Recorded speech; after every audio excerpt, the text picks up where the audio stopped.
G'day tubers, Paul here from D6 Games.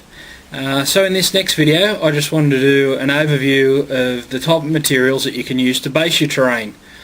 Everyone knows that anything that you build all depends on how solid your base is.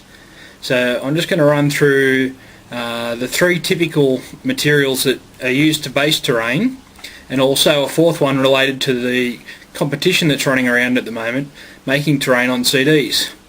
So let's go and have a look at the different kinds of materials that I'm talking about. So the first material we have here is the good old-fashioned brown corrugated cardboard.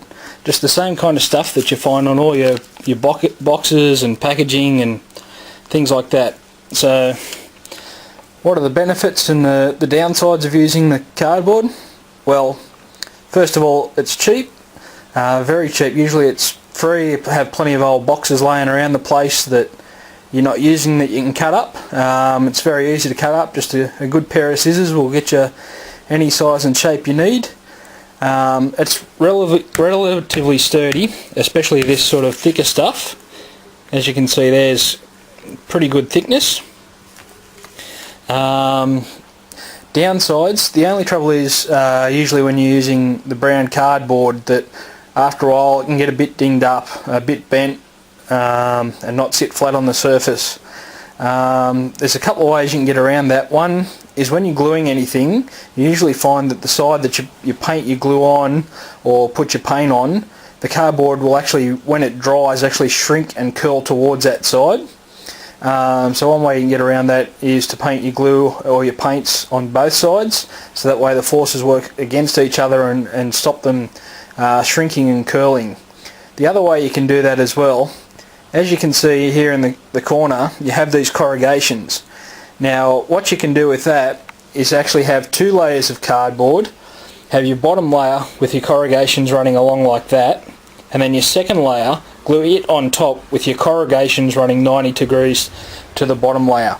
That way, again, opposing forces working against each other will make your base a lot stronger. Secondly, we have here what is commonly known as foam core, which is usually two bits of paper with a foam centre. You can see here this has got the green paper on both sides, and then here in the centre is the white foam, hence giving it the name foam core.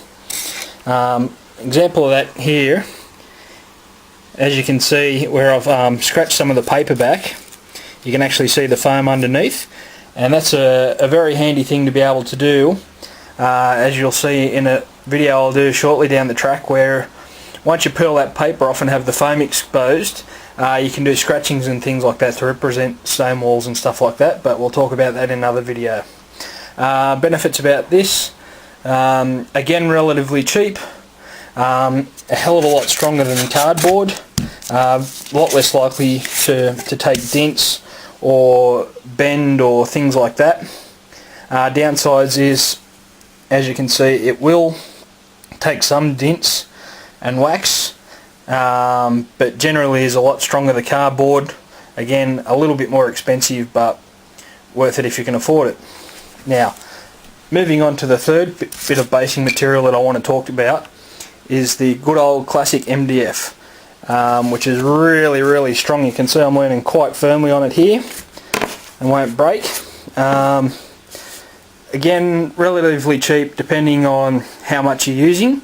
As you can see here, this is just an MDF placemat that I've been able to pick up at a craft store for a good price. I think I paid $1.50 for this.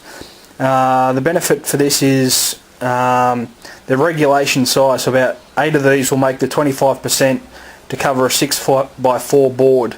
For those that want to know where you can find them in Australia, this is made by Kaiser Wood.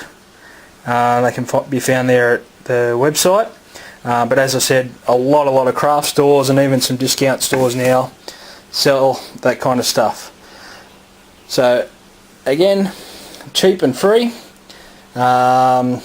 relatively sturdy, but you know, it can be banged about and warped very easily. That's your brown corrugated cardboard. Next, your foam core. Of course you have to buy that, but again, that step up in strength along with your step up in price, but really sturdy, and that stuff will last you quite a long time. And then finally, your main basing material, your MDF. The other basing material I was going to talk about too as well was your old CDs. You can get these relatively cheaply here in Australia. Sometimes in your Sunday papers and stuff you'll get CDs with Christmas carols or a bunch of kids cartoons and things like that given away free with, or up to about $2 with the papers, but a lot of the times it's free. So as you can see, what I've done with this one, just gone to a discount store, grabbed a cheap tub of rocks and just glued them on with some liquid nails. And then as you can see around the board, just place them out, mix them in amongst your other terrain, your ruined buildings, things like that. Quick, cheap, easy, block line of sight for your miniatures and things like that. So when you've been seeing like at Terrainaholic and Bust Obi-Wan and stuff like that, they're talking about making terrain on CD bases. This is what they're talking about, just your regulation CD and then making your terrain on top. So there you have it, tubers, your basing materials for making your terrain on. Starting with your brown corrugated cardboard, moving on to your foam core, and finally your MDF, which will give you lots of strength and lots of long-term protection. So happy gaming and happy terrain making, and remember, it's all good.